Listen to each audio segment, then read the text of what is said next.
In a previous video, I listed 5 ways you could discover new books.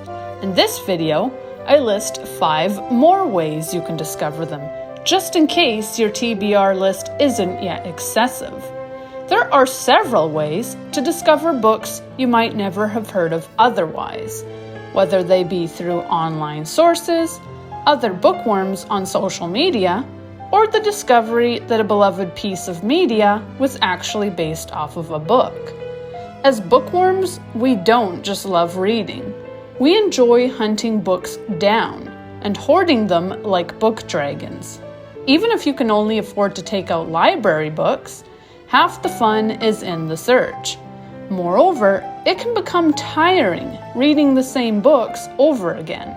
And when all the top lists offer the same books, you need other ways to discover hidden gems. Before we continue, I'm Riley and this is Otherworldly Fiction. On this channel, I rant about fantasy books, discuss characters and lore, share my bookish opinions, and offer the occasional writing advice. If any of that sounds like your cup of tea, hit that subscribe button. Posts are on Fridays. Whether you've seen my previous video or not, both can be watched separately. Without further ado, here are 5 more ways you can discover new books. Number 1. Goodreads. Like Amazon, Goodreads has its own lists you can peruse, as well as reviews for books you're curious about. However, if you want to find new books, signing up for their newsletter is a perfect way to keep apprised of new books.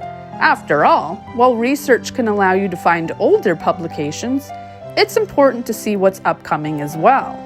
Goodreads releases monthly newsletters. Some are more generalized, sharing lists which include books from all genres, while others are specific, focusing on specific genres like fantasy, romance, or thriller.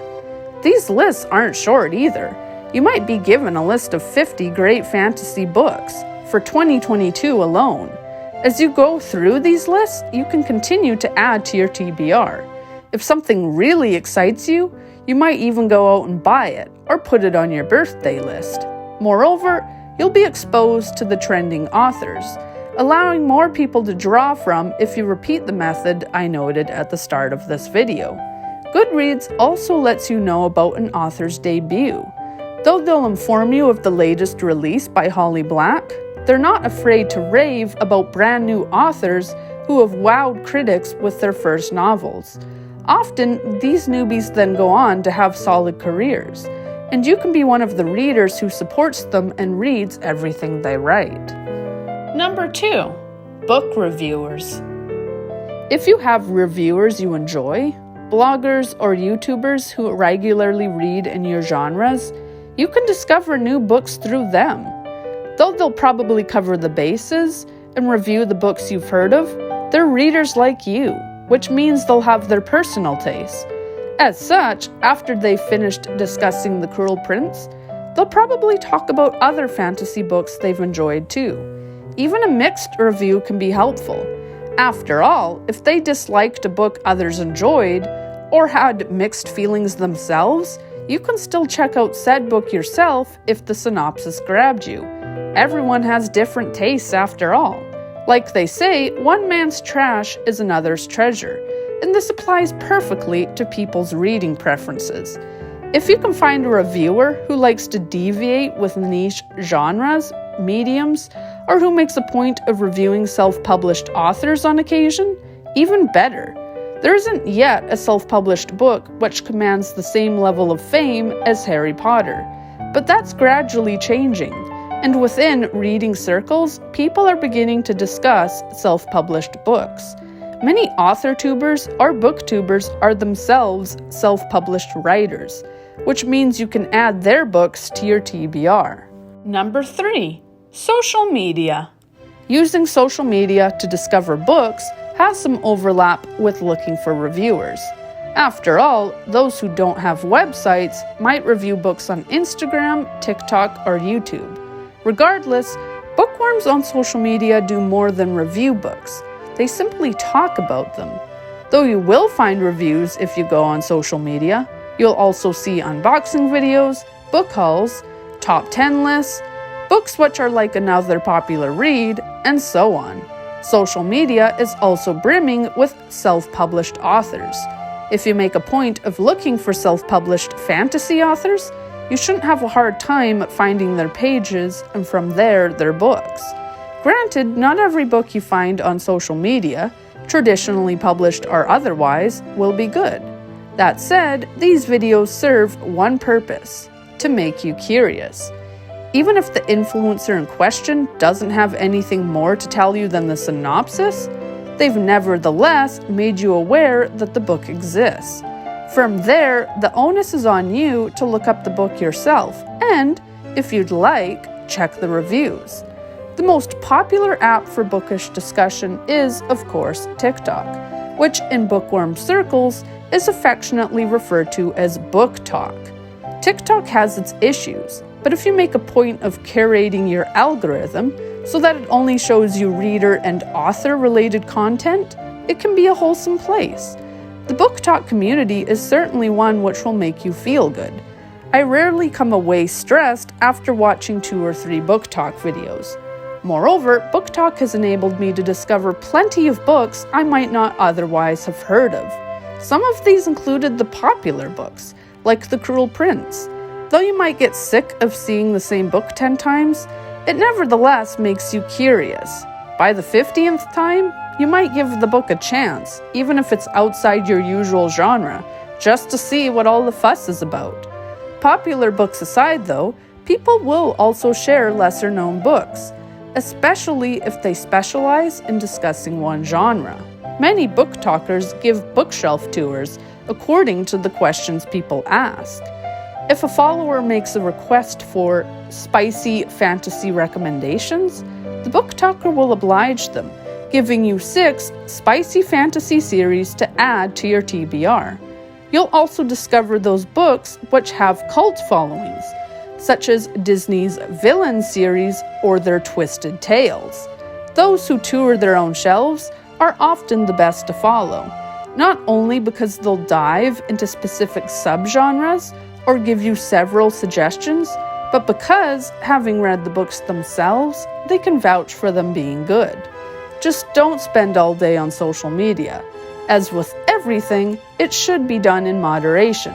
And if you spend all your free time on Bookstagram or BookTok, you won't have any time left over to actually read. Number 4. Popular films and TV shows. You'd be surprised how many classic or award-winning films started as books. An example I mentioned earlier is The Secret of NIMH. Though a fair few are familiar with the film, I've yet to see anyone discuss the book. Netflix even has a category called Films Based Off Books. Some of these films remain popular, being solidified as classics while their bookish counterparts are never mentioned again. Other books are given meh film adaptations, which nevertheless revive interest in the books. Unfortunately, while a poor film can still raise awareness for the books, a good adaptation helps even more.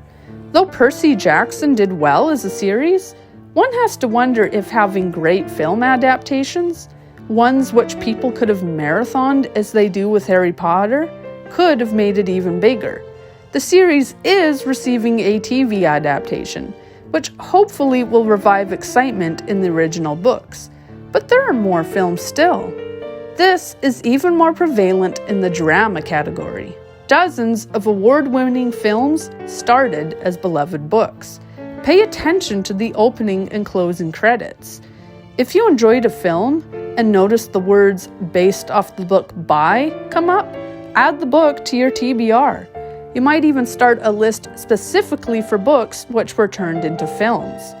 Just keep in mind that if the film you watched was dark or disturbing, the book is likely to be even more so. Movies aren't allowed to show certain moments, but books are allowed to describe practically anything in graphic detail. For most stories, though, you're probably safe, especially if the movie in question is a romance or something with feel-good vibes. Plus, if you love the movie, the book, featuring more scenes and greater detail, is likely to be even better. Seeing all the awesome moments you missed from your favorite characters is always fun. This applies to popular films too. Everyone knows the Harry Potter films are based off of books, but it's amazing how much the movies leave out. Whether it be a hugely popular series or a quiet drama you loved, check if the story started as a book. If the film was surprisingly well written, with fleshed out characters or brilliant plot twists, there's a good chance there was an amazing book behind it. Number 5. Friends and family. This might seem obvious, but everyone has books they love, but which no one else has heard of. If you're looking for something new, approach your friends and ask them what they're reading. Ask them to tell you a book they love, but which is underappreciated. If they're open to it, do a book exchange. While you borrow their books, let them borrow yours. Just remember proper etiquette. Don't dog-ear a book which isn't yours, and definitely avoid spilling anything on it. Nothing will piss off a bookworm more than having their previously pristine copy returned to them scuffed up. By approaching your friends, you can not only discover niche books, but learn more about them in the process. What's more, if you love the book too, you'll have something unique to bond over. You might even be doing your friend a favor by borrowing their favorite unknown book, because you'll give them an outlet to rave. There's nothing worse for a bookworm than wanting to discuss a book nobody else cares about. After hearing how much my friend loved Bridgerton, I read the books so that she might have someone to banter with, discussing our favorite characters, ranking our favorite and least favorite entries in the series, and admitting who we date. We were able to find another common interest. Of course, family members can offer you even more obscure books than your friends, especially if they're older. If your mother is a bookworm, ask her to share with you which books she read as a child.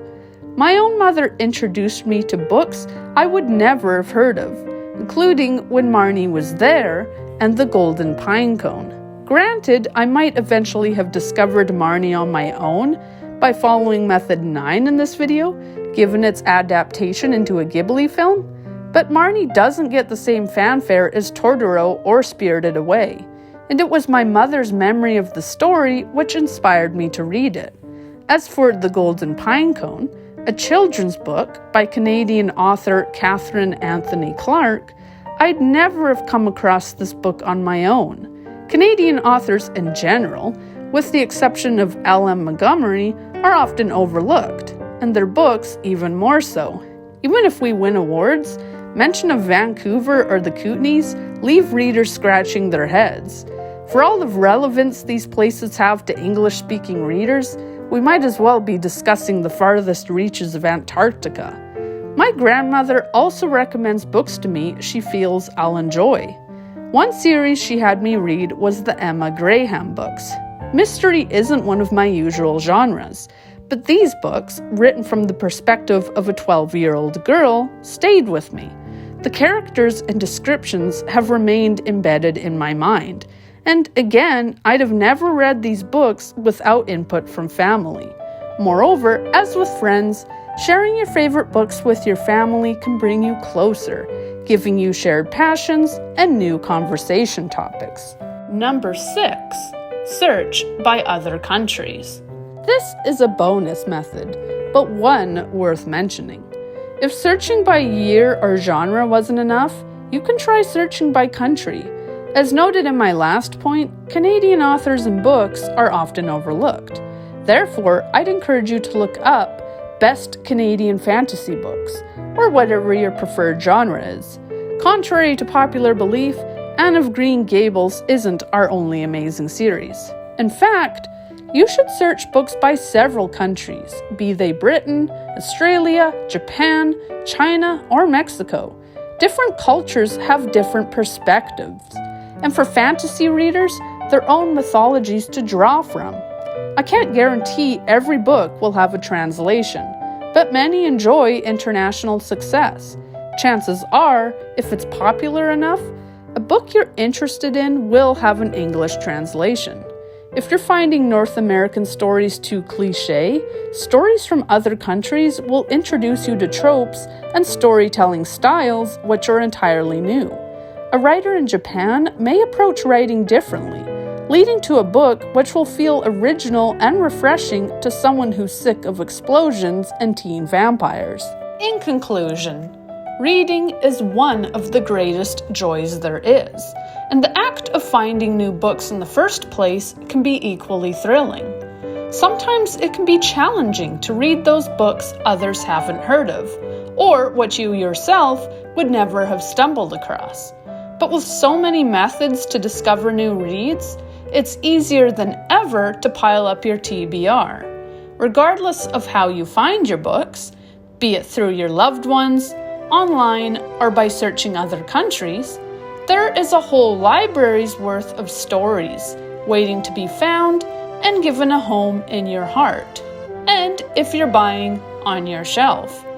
What are some of the books you've managed to discover? Are there any obscure books you'd like to recommend? What's your favorite way to find new books? Sound off in the comments.